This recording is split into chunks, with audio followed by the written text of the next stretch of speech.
All right. Well, there's a lot of news going on, and one of them, of course, is that Texas redistricting story. Texas redistricting battle is continuing as Democrats are fighting tooth and nail to stop lawmakers' plan to redraw the state's congressional map. Chanley Painter joining us now with all of the details. Chanley. Hey, good morning, guys. So the Texas House Republicans will attempt to reach a quorum for the fourth time tomorrow.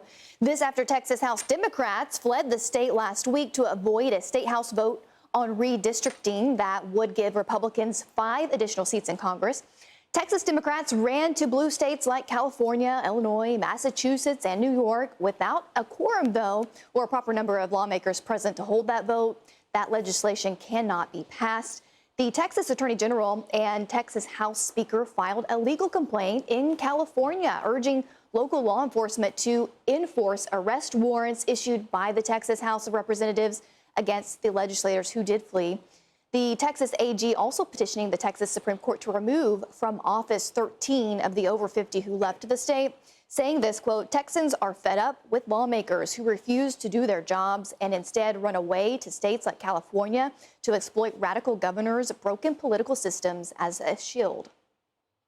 This is not a judge. This is not a prosecutor. This is no one whosoever would normally sign off on a warrant, and that is because it is not a criminal warrant. But Democratic strategist Julian Epstein says his party is not immune from criticism. Watch. No, I think they don't have the moral authority, and there's a lot of pearl clutching going on. The Democrats don't have clean hands here. You look at states like Massachusetts, New Jersey, Giano's home state, Illinois, California, and Democrats have effectively gerrymandered Republicans out of existence. And this all comes as California Governor Gavin Newsom announces his state will, quote, take emergency measures to respond and nullify what is happening in Texas by picking up 5 more seats there. Guys, we shall see. All right. Thanks, Chanley. Thank you, Chanley. This is just, I can't say it enough. Republicans are learning to fight and fight on the same, same way that Democrats fight. And so, yeah, they've gerrymandered districts. And so Republicans are going to do their And it's like Democrats don't know what to do. They're like looking at Republicans and they're fighting for the first time. And they're like, wait a minute, we've never seen this before. You're not allowed to do that. Yeah, exactly. This never happens. And what's so funny about it is that of the states where Democrats are threatening to reopen and try to redistrict, places like California, New York, and New Jersey, they can try, but you can't squeeze any more juice out of that lemon. They've been doing this for so long, there's no way to get any more Democrat seats out of them. And then, of course, there are other places like Massachusetts where not only can you not get any, they don't even exist, because even though Republicans represent some, 40% of the electorate there, they don't have a single seat in Massachusetts. Right. Republicans have been gerrymandered out. But to your point, Rachel, the GOP's learning to fight back. J.D. Vance was talking about, because on that map was Indiana. Yes. And J.D. Vance was out there talking about 2 seats, maybe redistricting. Here's a little bit of what Vice President Vance had to say with Maria on Sunday Morning Futures. We did. We spoke with the governor, with the Speaker of the House there in Indiana, and the Senate President. And the message I delivered is pretty straightforward. We want a unified Republican team. We want to fight together, win together, make big things happen for the American people, and obviously the people of the state of Indiana together.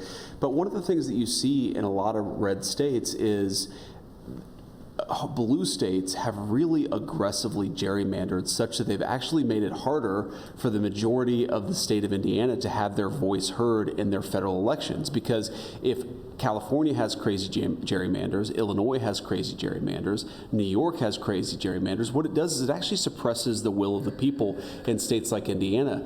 And the other thing that we talked about, and I didn't even realize this, Maria, until a couple of years ago, that for apportioning representatives, you actually count illegal aliens. So even though illegal aliens theoretically are not supposed to vote, we know sometimes they do, you still count illegal aliens for congressional apportionment. So California has way more House seats than it it should because they have such a high population of illegal aliens. So they get rewarded for welcoming illegal aliens into their state, giving them federal benefits, actually asking the taxpayers of states like Ohio to subsidize them. And then those same taxpayers in Ohio and Indiana and elsewhere, they have fewer congressional representatives because of what California has allowed to happen. That's ridiculously unfair, and the only real way to fight back against it is for us to redistrict in some ways as aggressively as these hard blue states have done.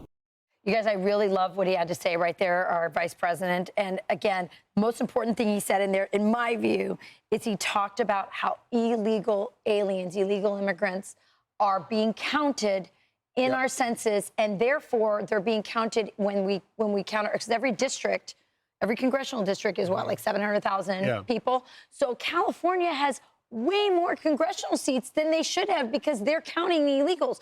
And that is something that Donald Trump is trying to fight through the census. He's saying we should have a census, but we shouldn't count people who aren't citizens because that census is being used to determine congressional seats. Well, and we can't give them that. Pew Research data supports your point, Rachel, that says in a number of states, to include California and Illinois, that if they do not count illegals on the census, that Democrats would lose seats, not Republicans.